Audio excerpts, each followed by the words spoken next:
Strange Donuts is a donut shop. It's more of a vibe. It's a mindset. Strange Donuts is a mindset.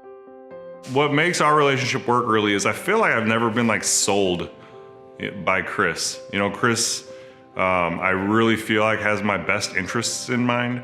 There's a million insurance agents probably just in St. Louis County, you know. Chris was looking out for not only my interests, but the business and my kids. And he told me, he's like, you know, we're not gonna be the cheapest, but I've felt safe with Chris. And I don't feel like I've ever been sold something I don't need. It was just like, hey, we need to protect you from all these different angles, and here's examples as to why. He works with a lot of people in my industry, and I'm like, you know, if these people that I look up to that are running successful businesses trust Chris, I need to give this dude a shot. The cool thing about Chris and Powers and what keeps this relationship going is there's so many like preemptive strikes, you know, like, hey, this could be happening, look out for it like this. I'm like, this guy just called me because he knows so much about what we do that he anticipates my needs. As a business owner, that's invaluable. You know, I want to employ people and pay people and do business with people that are anticipating our needs. And I know that's what Chris does. And we're starting to franchise. And the stuff that I don't know how deep the water is or what I'm doing, and Chris does. And he's like, these are things not just insurance related, but vendor related, hiring, firing, HR.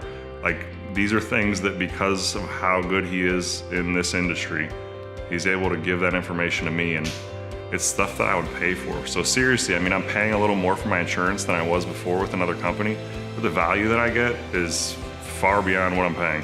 In today's world, I think it's a lot like it was when my parents were kids. It's about a relationship. So Jason and I feel as though we're hitting on the same wavelength. We both want the same out of life. We want to provide a service to other people. We want to be more than just a simple transaction. When it comes to insurance with a business, if you're approaching a professional and they're treating it like a transaction and they are leading with price, price is still very important, but if someone is treating you like a commodity, like everybody else, I think you need to be wary. You need to find an insurance person, like you do an attorney, like you do an accountant, that's an advisor to your business. Find a circle of influence. Talk to the people you know and start working with people. See if you guys don't jive on the same level. It's an expense, and sometimes it's hard to swallow, but all the pros know you need insurance, not because something will happen. It's not if, it's when it'll happen, and you need to be prepared.